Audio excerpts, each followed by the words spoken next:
কাফের গাঁও।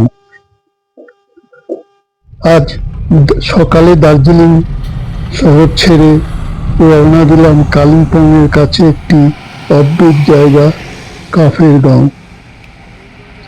রাস্তায় যাওয়ার সময় ঠিক ছিল লামাহাটা, তিনচুলে, তারপরে লাভার্স পয়েন্ট, এগুলো দেখব, কিন্তু এমন অবস্থা কুয়াশায় যে কোনো কিছুই দেখতে পেলাম না। লাভার্স পয়েন্ট অবশ্য দেখতে পেয়েছি, এই আমরা পেশক চা বাগান এসছি, তবে লামাহাটা আর তিনচুলে বুঝতেই পারলাম না কখন পার করলাম, এত কুয়াশায় ভরা। পেশক চা বাগান গাড়ি থেকে নেমে একটু ঘুরে দেখলাম, তারপরে এলাম সেই ত্রিবেণী ভিউ পয়েন্ট, যেখানে রঙ্গিত নদী এবং তিস্তা নদীর মিটিং পয়েন্ট, লাভার্স পয়েন্ট।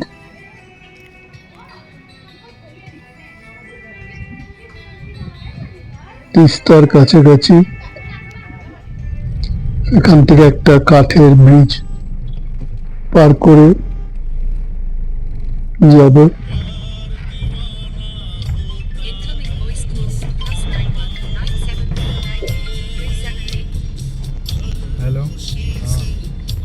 এরপরেই ড্রাইভারের মুখে শুনলাম 2011 সিকিমে যে ভয়াবহ ভূমিকম্প হয়েছিল, যার এফেক্ট এই কালিম্পং এসব জায়গায় পড়েছে, সব বাড়িঘর দৌড় ভেঙে গেছে, তারই রাস্তায় চিহ্ন।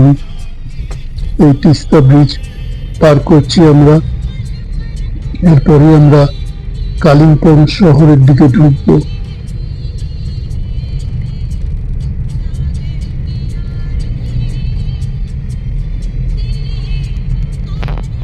এই কালিম্পং শহরে ঢুকছি।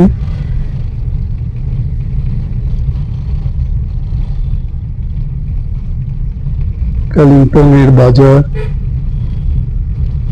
মার্কেট এরিয়া,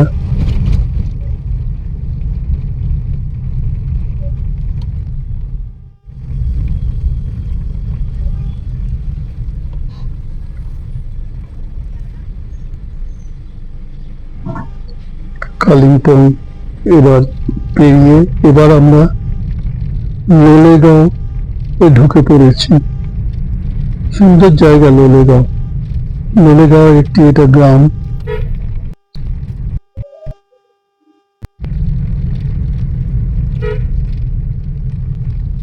এরপরই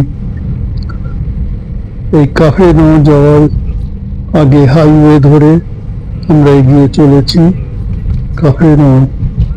কাফে গাঁয়ে ঢোকার সময় কিন্তু রাস্তাটা এত মসৃণ নয়, এত এরকম হাইওয়ের মতো নয়, পাহাড়ি রাস্তা, একটু উবড়ো খাবড়ো আছে।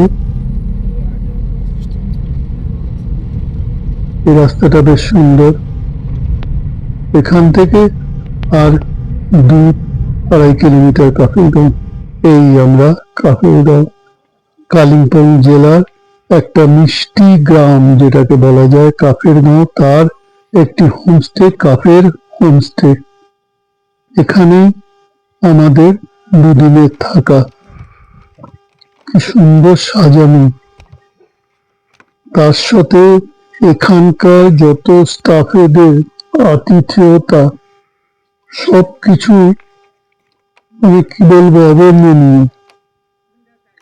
এছাড়াও এখানে ফুলের গাছ, অনেক ফলের গাছ আছে, নিজেদের তরকারির বাগান, সব রকম চাষ করা হয়, ব্রোকলি, ফুলকপি, বাঁধাকপি। এই হলো এক একটা কটেজ ডুপ্লেক্স, নিচে একটা ডবল বেড, সাজানো গোছানো, ভেতরে কাঠগুলো বার্নিশ করে পালিশ করা। এরপরে সিঁড়ি দিয়ে উঠে উপরের এখানেও একটা ডবল বেড, খুব সুন্দরভাবে সাজানো এক একটা কটেজ। আবার এখানে একটা সাঁকো, বাঁশের সাঁকো বানানো আছে কটেজের এরিয়ার মধ্যেই। এই সাজানো বাগান, এরা নিজেদের বাগানের তরকারি রান্না করে খাওয়ায়। এই আমরা ওদের ডাইনিং হলের দিকে যাচ্ছি। ডাইনিং হলের একটা বৈশিষ্ট্য, জুতো খুলে ভেতরে যেতে হবে। কি সুন্দর ডাইনিং হল, বসার জায়গা এমনি রয়েছে, তার সাথে ডাইনিং টেবিল, সামনে পুরো সারি সারি সাজানো খাবারের, আবার খেতে দেয় কাঁসার থালায়। এই বাগানে ব্রোকলি হয়েছে, এখানে ফুলকপি, এখানে বাঁধাকপি। আবার এই হোমস্টের ভেতরেই একটা এদের সুভেনির দোকান আছে, কেউ চাইলে কিছু কিনতে পারেন কাউকে গিফট দেওয়ার জন্য। তারপরেই হোমস্টের প্রাঙ্গণটা কি সুন্দর টবের ফুল দিয়ে সাজানো। এখান থেকে ভিউ পয়েন্ট, অবশ্য কুয়াশা কুয়াশা বলেই ঠিক পরিষ্কার পাহাড়টা দেখা যাচ্ছে না। এক কথায় দারুণ এই হোমস্টে। অনেক জায়গায় থেকেছি কিন্তু এরকম হোমস্টে আমি কখনো পাইনি। তারপরে সন্ধ্যেবেলায় দেখুন কি সুন্দর আলো দিয়ে সাজানো,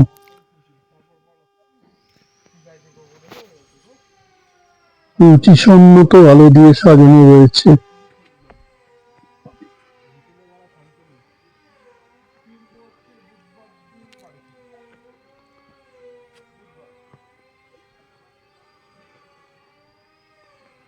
আলোতে সব কটেজগুলো কি সুন্দর লাগছে দেখতে।